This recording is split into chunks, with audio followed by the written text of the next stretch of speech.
یہ برسوں پرانی بات ہے۔ میں اسلام آباد میں کسی صاحب کے گھر مدعو تھا۔ میرے پاس اس دن 3 پرانے دوست آئے ہوئے تھے۔ میں انہیں بھی ساتھ لے کر میزبان کے گھر پہنچ گیا۔ میرے ساتھ 3 لوگ دیکھ کر میزبان کا رنگ بدل گیا، لیکن مجھے وجہ سمجھ نہیں آئی۔ ہم پنجابی صدیوں سے یہ حرکت کرتے آ رہے ہیں۔ ہم کسی جگہ اکیلے نہیں جاتے، جہاں بھی جاتے ہیں 2-4 لوگ ساتھ لے جاتے ہیں، اور ہمارے میزبان اس کے لیے ذہنی طور پر تیار ہوتے ہیں۔ ہم لوگ صدیوں سے یہ سوچ کر روزانہ زیادہ کھانا بناتے ہیں کہ کوئی مہمان نہ آ جائے، اور ہمارے ہاں اکثر بن بلائے مہمان آتے رہتے ہیں، اور ہر مہمان اپنے ساتھ 2-4 اضافی مہمان لے آتا ہے۔ انتقال پر بھی جنازے کے مقابلے میں کھانے پر زیادہ لوگ ہوتے ہیں، چنانچہ ہمارے لیے یہ معمول ہے۔ لیکن میرا میزبان پنجابیوں کی اس حرکت سے واقف نہیں تھا، چنانچہ اس کا رنگ فک ہو گیا۔ مگر ہم جب اندر داخل ہوئے تو اس وقت میزبان کی پریشانی سمجھ آئی۔ اس کی ڈائننگ ٹیبل پر پہلے سے 4 لوگ بیٹھے تھے۔ اس نے اس دن اپنے 4 دوستوں کو بھی مدعو کر رکھا تھا۔ ٹیبل پر 6 لوگ بیٹھ سکتے تھے، ایک وہ خود تھا، دوسرا میں تھا، اور باقی 4 اس کے دوست تھے۔ میز پر چائے کے بھی 6 برتن لگے تھے، اور میں بھی اپنے ساتھ 3 لوگ لے آیا تھا، اور یوں ہم کل 9 لوگ ہو گئے۔ لہٰذا وہاں بحران پیدا ہو گیا۔ میزبان بیچارہ سارا وقت اضافی چائے کی بھاگ دوڑ میں لگا رہا۔ اس کے دوست ہمارے لیے ٹیبل خالی کرنے پر مجبور ہو گئے۔ ہم میز پر بیٹھ گئے، جبکہ وہ بیچارے سٹول پکڑ کر دائیں بائیں فٹ ہو گئے۔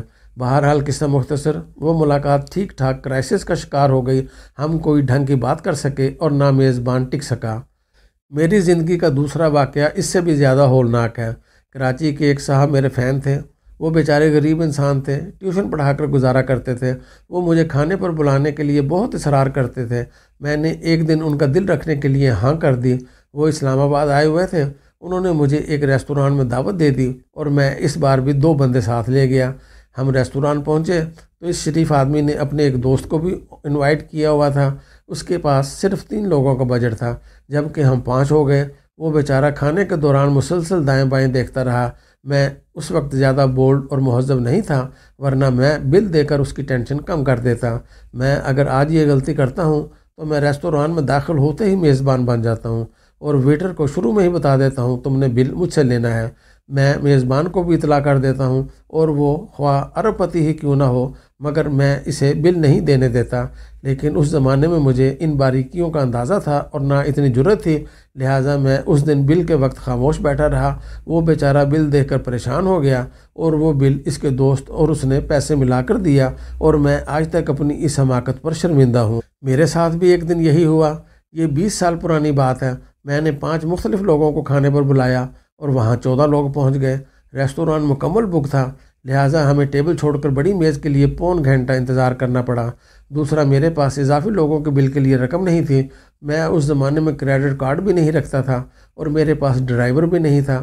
چنانچہ میں شدید پریشانی میں دائیں بائیں دیکھ رہا تھا، اور مجھے اپنے کسی مہمان کی بات سمجھ نہیں آ رہی تھی۔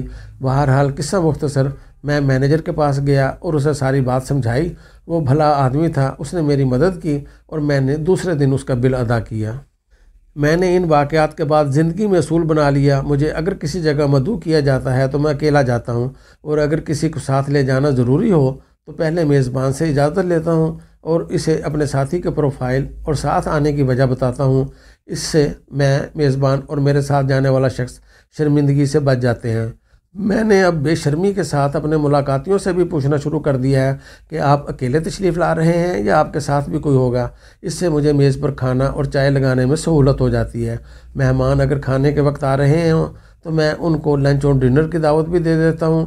یہ اگر میری دعوت قبول کر لیں تو میں ان سے ان کی مرضی کا کھانا بھی پوچھ لیتا ہوں۔ آج کے زمانے میں لوگ مخصوص کھانا کھاتے ہیں۔ کوئی نمک مرچ پسند نہیں کرتا، کوئی میٹھے سے پرہیز کرتا ہے، اور کسی کو کھٹے کھانوں کی وجہ سے الرجی ہوتی ہے۔ کچھ لوگ دیسی کھانے کھاتے ہیں اور کچھ یورپین کھانے پسند کرتے ہیں۔